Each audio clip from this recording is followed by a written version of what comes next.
ajaanib nacaybku waxa uu ka bilowday goobo cayiman oo ku yaala magaalada Durban ee gobolka KwaZulu-Natal halkaasi oo ay ku xoog badan yihiin kooxda la yiraahdo March and March oo bilooyinkii ugu dambeeyay waday mudaharaadyo ay kaga soo horjeedaan dadka ajaanibta ah muurahaasi waxa ay saameyn xoogan ku yeesheen goobaha ganacsiga caafimaadka iyo waxbarashada dadka ajaanibta ah ee ku dhaqan wadanka Koonfur Afrika. Suganahay waa isbitaalka Edetin oo ku yaala magaalada Durban ee dalka Koonfur Afrika.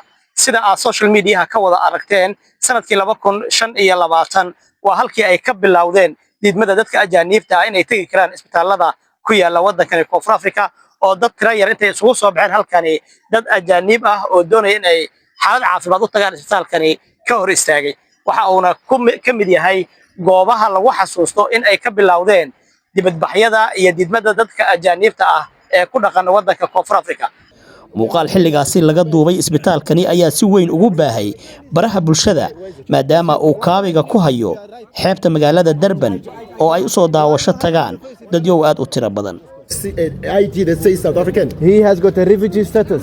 Refugee status? Yes. Okay, he can use private hospital. Are you not under United Nations Convention? He can use private Are you hospital. not in South African He Convention? can use private hospital. Siciid Mire gudoomiyaha dhalinyarada ahna aqoonyahan wax ku bartay wadankani Koonfur Afrika ayaa iiga warbixiyay sida ay wax u dhaceen xilligaasi.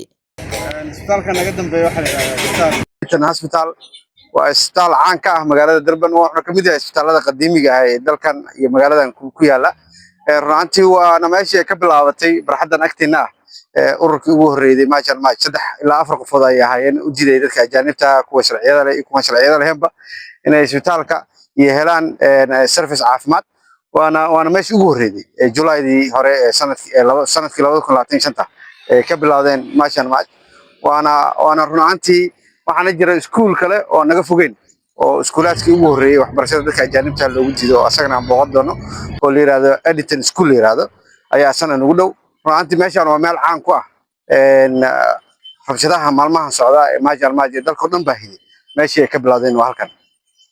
sidoo kale waxa uu haatan caan ku yahay amaba uu kaabiga ku hayaa xeebta magaalada Durban waana sababta keentay in isha caalamka ay aragto in isbitaalkani uu noqdo isbitaalkii ugu horeeyay ee dadka ajaanibta ah lagu hor istaago inkastoo dawladda Koonfur Afrika arintaasi ay si adag kaga hortimid gacan bir ahna ay ku qabatay dadkii doonayay inay hor istaagaan dadka ajaanibta ah ku nool dalka Koonfur Afrika ee xaq u yeeshay inay helaan serviceka adeegga dawladda hoose ama dawladda wadanka Koonfur Afrika. waxaa kaafin kala soo hadlaya isbitaalkii ay kacdoonku uu ka bilowday oo ku yaala magaalada Durban.